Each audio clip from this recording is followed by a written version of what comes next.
It was a quiet Saturday morning in Hillsborough until the sound of a bulldozer shattered everything. A beloved garden, passed down for generations, was being destroyed before his eyes. But this wasn't just about flowers or fences. It was about power, history, and one man's fight to protect his family's legacy from being erased. This is the story they never expected to go public. It started like any other Saturday in Hillsborough, quiet, sunlit, suburban. The kind of morning where you sip coffee on your porch and listen to the sprinklers clicking down the block. Benjamin Carter had just stepped into his kitchen when the sound hit him. Not a lawnmower, not a leaf blower, a bulldozer. The roar was low, mechanical, and wrong. His heart kicked into high gear as he bolted for the front door, pulling it open so fast it slammed back against the wall. What he saw on his lawn made his breath catch in his throat. A bulldozer, yellow and massive, was tearing through his front garden. He froze on the porch. For a second, he couldn't move, couldn't speak, just watched as decades of family history were ripped from the earth. Roses his great-grandmother had planted by hand, trellises built by his grandfather, heirloom herbs passed down through generations. All of it churned under metal treads like it meant nothing. Then he ran. "Stop, hey, stop," he shouted, waving his arms as he sprinted toward the machine. The operator, an older man in a neon vest, didn't flinch. He kept going, methodically grinding through the garden like it was a demolition site. Benjamin stepped in front of the bulldozer, forcing it to halt. "What the hell do you think you're doing?" The operator leaned out and held up a clipboard. HOA orders. Lot 12, landscape remediation, signed and authorized.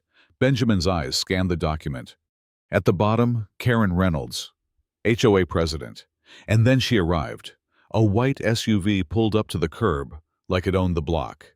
Karen stepped out sharp, composed, smug.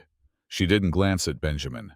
She looked straight at the bulldozer, nodded once, then turned to him as if he were a minor inconvenience.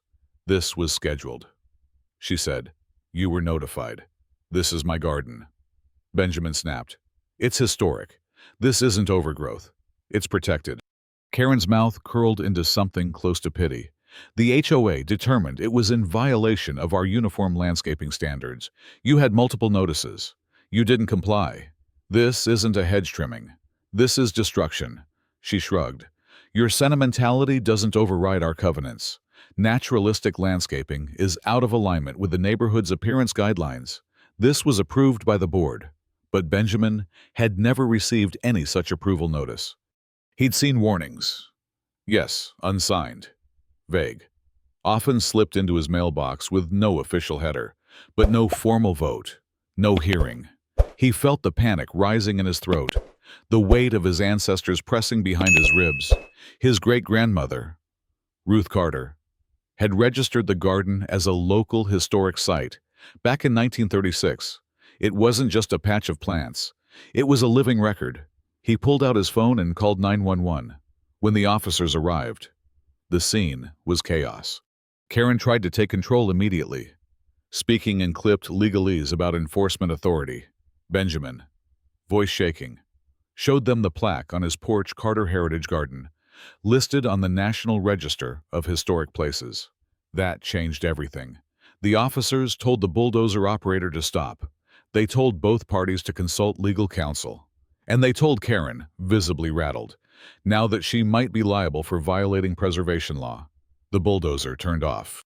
The dust settled, but the damage was done. That night, Benjamin stood alone in the dark, staring at what used to be his family's story told in soil and bloom. Now it was just dirt, broken stem, shredded petals, silence. He didn't cry, but something broke. Over the following days, Benjamin met with historic preservation experts, filed a formal complaint with the state, and pulled every document he could find about the garden's protected status.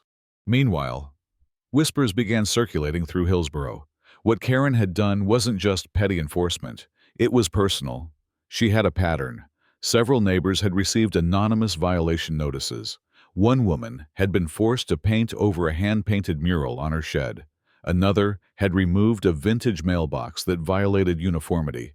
At the next HOA meeting, Benjamin showed up not as a grieving homeowner, but as a man with evidence.